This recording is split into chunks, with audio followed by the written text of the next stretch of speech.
Original post, January 19, 2024. I feel just as you would imagine. But it gets worse.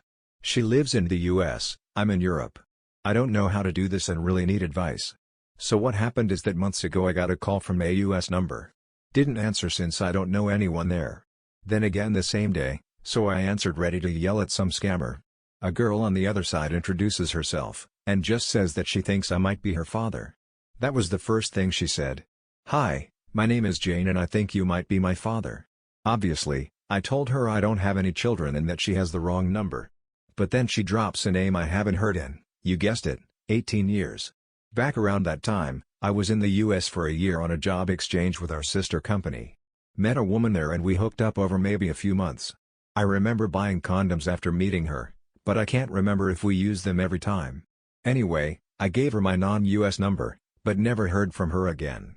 The girl on the phone asks me if my name is my name, and I freak out and almost hang up on her. She tells me more about her mother and I just sit there like an idiot. She'd found my name and number in her mother's diary, and now as she turned 18, she wanted to contact me. She lives with her relatives now since her mother is unable to take care of herself for some reason. I still don't know the details there. She asks me if I'd be willing to do an ancestry DNA test and even offered to pay for it. She ends by saying I should think about it, and asked if she can call me again. I just say sure, and we hang up. I swear I was about to faint right there and then. The whole conversation lasted only like 5 minutes. I ended up taking the test and we talked a few more times. The test took forever, but yesterday she sent me a screenshot of her profile matching 50% to mine. I mean, that's just it, right? We haven't spoken since, just messaged some. I lied and told her I've been busy, and we'll talk later, which now makes me feel like an ass. Up until this point, I've kept it together, holding on to the thought that I'm probably not the dad, but now I can't deny it. It's probably been half my life since I last cried. I haven't told anyone this. I was kind of hoping the DNA test would come back negative and then I wouldn't have to. How to even break this to my family? I just know they'll all want her number so they can call her and then they would start flying over to see her or bringing her here. They're really pushy like that. My mom is going to freak out. I don't see my family more than a few times a year, but we'll all get together during Easter. Should I do it then with all of them at once or one at a time? I have a picture of Jane, but not much more info than what I've written here. I'm the youngest sibling and now I suddenly have the oldest of the cousins in the next generation. And I never wanted kids at all. I just don't like them and hate being tied up. Even had a vasectomy since then. And that's the easy part. The real problem is what to say to Jane. Can some sane person give an example of what to say? I've promised to call her tomorrow. Has anyone discovered they have an unknown child? If so, what did you do? How did it go? How did you connect? What happened when you met for the first time? What did your family say? I'm a bit embarrassed by this, but is there any risk of me having to pay child support retroactively? I can probably afford it, but I don't really want to. TLDR. Got contacted by a young girl claiming to be my daughter, Deanna later confirmed. Need help on how to proceed and what to say to her and my family. Edit. I apologize for the abomination of a text above. I blame the alcohol. Some seem to have the impression that I, and/or my family are wealthy. This is not so. I wrote in a comment that knowing my family, they would probably rent a private jet and fly her here. That was a joke commenting on what they would want to do, not what they would do. No, I'm not wealthy either. In the post I wrote, I can probably afford it, but I don't really want to. And I meant that I'd hate to suddenly have something like 10% of my savings left overnight, just guessing here, no idea what the actual sum would have been. I'm sure anyone here would consider that factor. Anyway, someone said the limit is 3 years back. I didn't know that. I can be an asshole sometimes, but I'm not some monster. The money question was a question, not the question. Yes, I have had my number for a long time. Never had a reason to change it. We had our first video call today, and it was a long conversation. I had a list of things to bring up, mostly from suggestions here, so ever thankful for that. Most of it was quite personal for both of us, so I won't write it here. But it boils down to that we both want to continue to stay in touch and get to know each other. We also want to meet at some point, even if we don't know when yet. Her family knows of me, and they will join a call in the future so I can speak to them as well. I will hold off on telling my family for a while, but I will probably tell them one at a time. Update 1, August 1, 2024. Hello all. A while back I made a post asking for advice. Back then I had just had it confirmed by DNA that I had a daughter I never knew about. I called her Jane in the other post, so I will here too. Jane is the result of me hooking up with a woman while I was in the US working. It was really interesting to read about others' experiences in the comments and DMs. It's crazy what DNA tests have done in recent times. Some wrote that Jane is probably just a kid looking for her roots, and you were absolutely right. I've been getting a steady stream of DMs since my last post. Most have been nice, just asking for an update.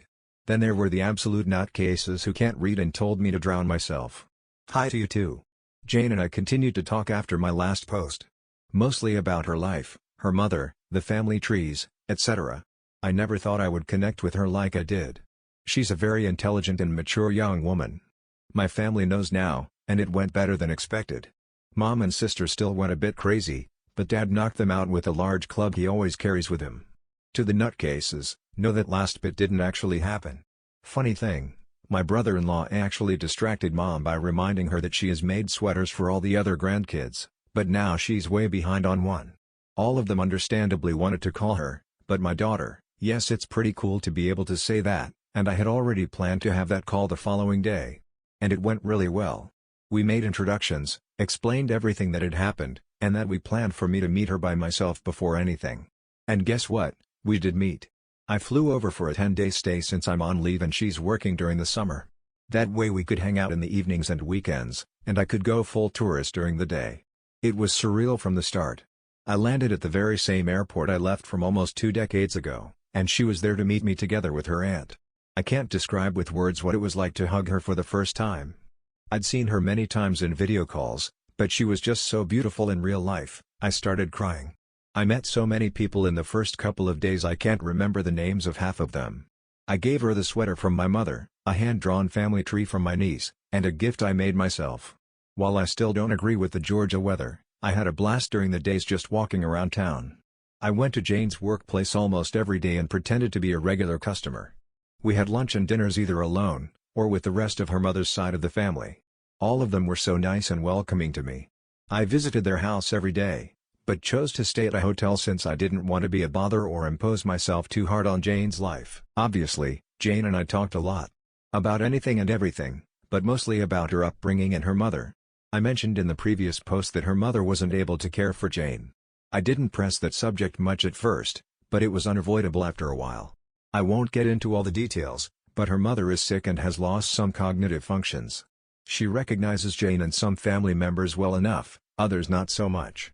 We went to visit the facility where she lives and Jane introduced me by name, and not as her father. She sadly didn't recognize me, so I stayed in the background for the remainder of our stay. Seeing a woman not much older than myself in such a state was a somber experience. So yeah, that was me rambling a bit about what happened after my last post. There was obviously a lot more, but most of it is deeply personal and emotional and I won't go through it here. I'm back home and we are keeping communications open. I'm definitely going to fly Jane over here at some point when life allows it. But other than that, we have no specific plans for the future. Hope you all have a nice day. Story 2. I, 37 male, have a biological child who I've never seen, 17 female, wanting to make contact, which I don't want but my family does. What should I do here? Original post, November 24, 2020. When I was 19, I was assaulted by an older colleague, 34 female, after a works night out and she got pregnant. It didn't go anywhere legally as it was my word against hers and she had the kid. Sadly, as there's no proof it wasn't consensual, I had to pay child maintenance until it was 16. Obviously, as it was a product of what happened to me, I wanted nothing to do with it. Told her to raise her baby herself. The woman died a couple of years back, and I've not heard anything about the kid since, so I had no idea what was going on other than my maintenance stopping. Which was a relief because I finally felt like a millstone had been lifted from around my neck. Because of what happened, I never have been in relationships because of the issues it's caused me, and I haven't got any kids or anything like that, so I feel like I can start living a bit. Brought down to earth a bit last month when my mom said the kid got in touch with her on social media, and asked about me and my family and told them she was living with her grandparents herself after her mom died, until they both died themselves, so she's not got anyone now. Now my mom is one of these people with a massive soft spot for kids and young people, so feels sorry for her. I told her I don't feel comfortable with her being in touch with us, and I want nothing to do with her, so keep her away from me. She seemed upset, but I thought she accepted it. I will say throughout it all since then, my parents have been an absolute rock. They were some of the only people to support me, and I couldn't have done it without them. So I was talking to my mom at the weekend, and she admitted to me that she's not only kept in touch with the kid, but she had met them the week before. Basically, they feel really bad for her because of the life she's had and are starting to enjoy her being in their life. Not only that, she's been asking about me and what happened and wants to meet me to talk and ask me questions. Obviously, I'm upset about it. I not only had to go for going against my wishes, but for betraying my trust like that. She said it's hard for her and my dad because of the way I've been, never had any kids or anything. They have always been sad that they'll never have a grandchild, and this may be their only chance. She also told me she thinks I'm being out of order taking it out on an innocent child who didn't ask for this and could at least meet her to talk. I've said no and have not spoken since, which is hard because I normally ring my folks twice a day and my mom keeps on trying to ring me. I don't know what to do. Reddit. I obviously don't want to be cruel, but that kid is a reminder of what happened to me, and I am just angry she's coming back into my life now when I thought it could be over. And how could my parents do this to me when they know how I feel? As it stands, I have no desire to meet her, and don't see the good that could come from it. But I don't want to lose my parents either. What should I do? Edit. So I spoke to my mom today. She's still insistent on having a relationship with her. I said she can, but to tell her I do not want to meet her at all, and won't do it all. Would you believe my folks are actually intending on her coming over and having Christmas dinner with us? I basically said if they do that, I'm not going. Edit 2. I get people disagreeing with my parents' actions, but do not be disrespectful of them or call them names please. Despite this, they're wonderful people and were the only people who have ever had my back throughout. Thank you. Update 1, November 28, 2020. So much has gone on since my last post. I spoke to my parents. I basically laid out exactly why I didn't want contact with her. I explained it's not a personal thing, but rather she is to me the living embodiment of my trauma, and that if I were to have contact, I feel it would make me relive it all over again. I reassured them they can have contact with her, and I won't stop it, but to stop trying to force me. They obviously agree with me, and said they'll respect my wishes. With regards to Christmas, as it stands, she'll go for Christmas Day and I won't, and I'll go for Boxing Day. My parents are upset because it means I'll be completely on my own Christmas Day. I also wrote her a letter and gave it to them. I wasn't mean or anything to her, but I explained exactly why I didn't want contact and how being in touch with her would make me feel, and that until I get better, I didn't want contact, and asked her to respect that. My folks gave it to her, and she read it while she was at their house. My mom told me she broke down crying and was really upset, obviously had no idea what happened. She asked them if they'd let her have some paper and write me a letter back, and she did. They gave it to me. Initially, I went mad that they did give it to me because I felt like they didn't respect what I'd said, but they begged me to read it, so I did. And God, I'm now confused. The letter was sweet for want of a better word. She admitted in it that she had no idea and apologized to me. And that hurt that she felt like she had to apologize.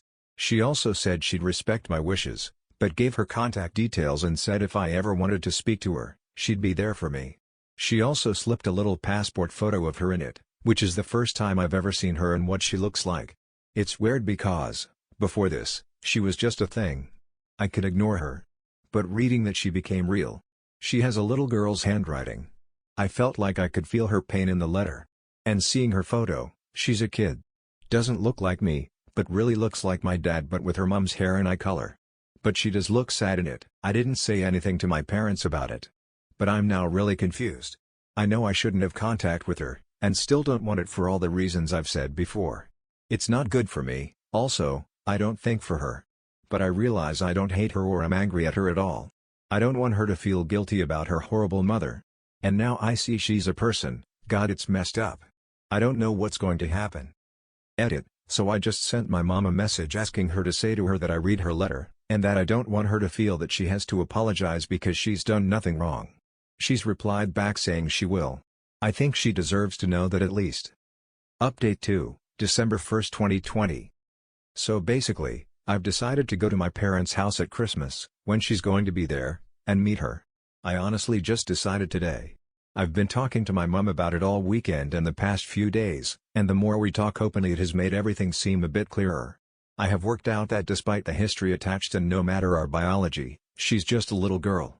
So today, I was talking to my mom on my lunch break, We were discussing Christmas and how we do it logistically, as at this point, I was only going Boxing Day. When my mum mentioned Christmas dinner and playing me one up to warm up and eat at home, I just realized what's the point of avoiding everyone, and sitting at home getting pissed and playing my PC with only my fish for company. So I went something like, "Yeah, screw it, get enough from me and I'm coming Christmas Day too." She thought I was joking. When she realized I wasn't, I could tell in the tone of voice she was thrilled. She asked me if I realized the kid's still going and I said I do. She asked me how I feel. I said honestly, I don't want to think about all that, I just want to go Christmas Day and spend it with my family. And if a young girl's there, I'll just be polite and respectful and treat her how I would any lonely young woman on Christmas Day. I asked her to let her know, text her, and see if she's also okay with that. She did, and in the short space of time on my call she got back to my mum really happy, saying of course it is, and can't believe it. So that's it, I'm going. My mum texted me earlier saying she's so happy I'm coming and doesn't have to worry about me being on my own anymore. I sat there this afternoon feeling a bit relieved. I'm also absolutely bloody terrified, but not in a bad way. More of a facing something uncertain way. Am I nuts? A week ago, I posted and was acting like I would rather cut contact with everyone. Now I don't really know what I feel. I'm thinking of writing her another letter too.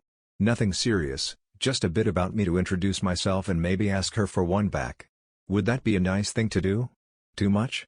I mean, obviously I might panic and cancel last minute knowing how flaky I can be, but I hope not. Edit. Thanks to the great suggestion of a commenter, I've set up a new email address solely for the purpose of her and I to communicate, so it saves us both having to write letters and wait.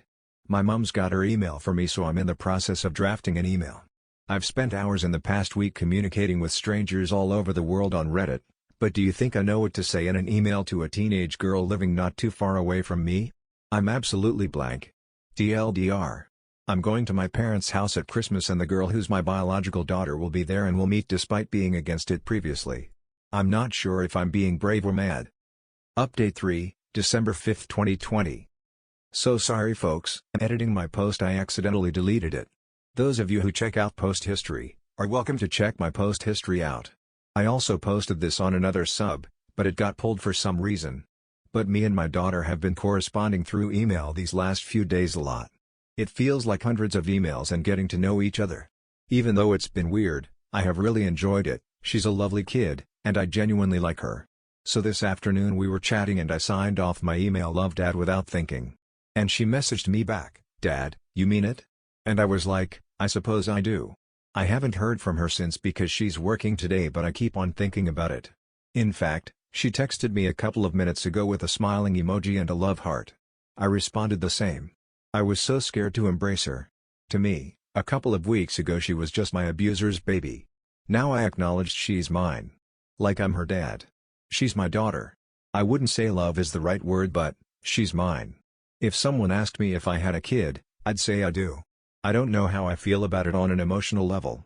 I don't have this warm paternal feeling like I think people probably do, but at the same time, I know she's mine. Even though we've never met. But at the same time, I feel I want to meet her before Christmas. I don't know if I can wait. Even if we have a video message. I'm going to video call her tomorrow. I'm really nervous. I don't think a lot of people have been in my situation ever. But is this natural? Am I doing it right? Should I do anything different? What does a dad actually do? I feel like crying yet smiling at the same time. Man, that's a hard situation to be in. I guess I'm glad everything went how it did, but I feel bad for everyone involved that it even happened, so I don't know. Hopefully OP and his daughter can heal together, and have a good relationship. Anyway, that's all for this video. If you enjoyed, please like and subscribe. Thank you for watching, and I will see you in the next video.